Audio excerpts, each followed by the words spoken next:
One of the looming questions going into the fantasy football season this year is, should you draft Jonathan Taylor or should you consider trading for Jonathan Taylor once the season starts? In the second round of the NFL draft, the Indianapolis Colts, and what surprised many, drafted a running back by the name of Jonathan Taylor, a man who I think was the best running back in the draft this year with enormous upside. Taylor would finish his collegiate career as the number 6 all-time rusher for an FBS history, rushing for over 6,100 yards and doing so in only 3 seasons as well, leading all Big Ten players in scrimmage yards in all 3 of those years. He even got more involved in the pass game in his final season with the Badgers. This guy is something special, let me tell you what.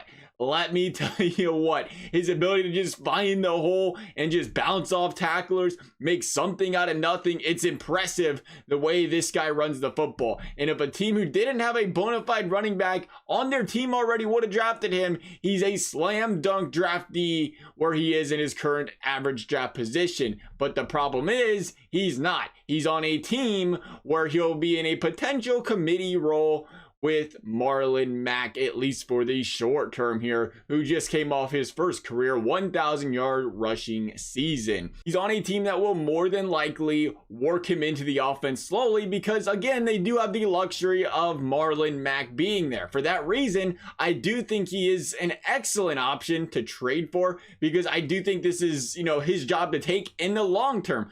But for the short term, you might see a couple slow weeks, a couple lousy weeks for this guy, which might result in some jittery fantasy owners that took him earlier in the draft, just trying to salvage anything they can for this guy if you were to go ahead and trade for him. It is still a risk to wait for this guy though. Why? Because the new Colts QB is a big dink and dunk guy when it comes to throwing it to the running back. We've seen the fantasy value Austin Eckler had over the years, even as a backup.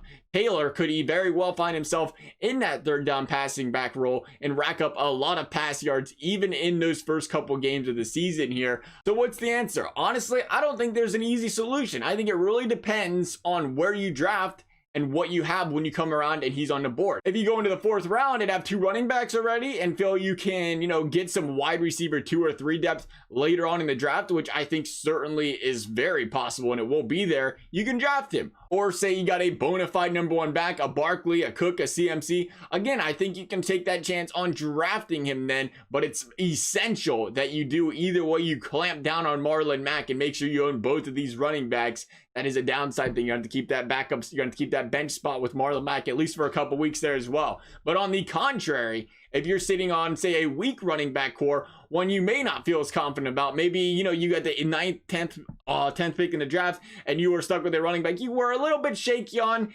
and now you're just looking and hoping that one of them turn out, then I think you're taking a big chance. You don't want to risk having you don't want to have 3 running backs, 2 running backs that are your 2 starting running backs that you're hoping has that high upside running back potential, but they're still yet to prove it completely for an entire year. In that case, I think it's important you get a surefire running back in that round where he's going to start and he's going to play the season. Whether he has a great season or not, at least he's their, lockdown number 1 guy. And at the very least, you can then hope, those shaky running backs you took, just maybe a couple weeks. It only takes a couple weeks where they look solid enough where you can use them as potential trade pieces to pick up a guy like Jonathan Taylor in week 3 or week 4. And again, maybe at that, point in time, he struggles. These guys play well. Maybe you can flip not only that running back, but you might be able to get Jonathan Taylor and a depth bench player, or even maybe a wide receiver 3 or something from the team you're trading with here. So all in all, I think it does depend where you're at in a draft here. Love Jonathan Taylor regardless, though.